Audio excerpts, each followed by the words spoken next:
কোরবানির ঈদকে সামনে রেখে ব্যস্ত নরসিংদীর খামারি ও কৃষকরা সম্পূর্ণ দেশীয় পদ্ধতিতেই পালন করায় এই অঞ্চলের পশুর চাহিদাও থাকে বেশ। তবে গোখাদ্যের বাড়তি দামের কারণে খামারিদের খরচ বেড়েছে।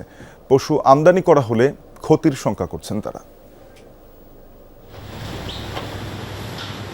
কাঁচা ঘাস, খড়, ভুসি সহ প্রাকৃতিক খাবার খাইয়ে হৃষ্টপুষ্ট করা হচ্ছে পশু। কোরবানি ঈদ সামনে রেখে এসব গরু প্রস্তুত করছেন নরসিংদীর খামারিরা। দেশের বিভিন্ন হাট ঘুরে ঈদের 6 থেকে 11 মাস আগে গরু, মহিষ ও ছাগল কিনে লালন পালন শুরু করেন কৃষকরা। খামারিদের পাশাপাশি লাভের আশায় পারিবারিকভাবেও অনেকে কোরবানির পশু পালন করছেন। খাওয়ানো হচ্ছে প্রাকৃতিক খাবার। তবে গোখাদ্যের বাড়তি দামের কারণে লাভ নিয়ে শঙ্কায় খামারিরা। কৃষকরা বলছেন, পশু আমদানি বন্ধ না হলে ভবিষ্যতে আগ্রহ হারাবেন তারা। এই গরুগুলি খাবার দাবার সব হলো আমাদের বাংলা খাবার। ভুট্টার গুঁড়া, এই পুরা ভুসি মিক্স করে গরুগুলো খাওয়াই। আর হইলো এই চাউলের খুদ, মিষ্টি আলু, মিষ্টি কুমড়া, এগুলা খাওয়াই আর কি।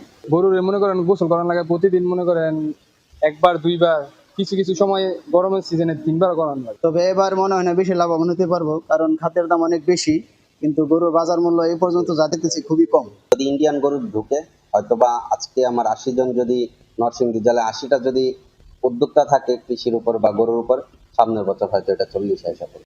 জেলা প্রাণী সম্পদ বিভাগ জানিয়েছে, খামারিদের দেশীয় পদ্ধতিতে পশুপালনে প্রশিক্ষণ দেওয়া হয়েছে।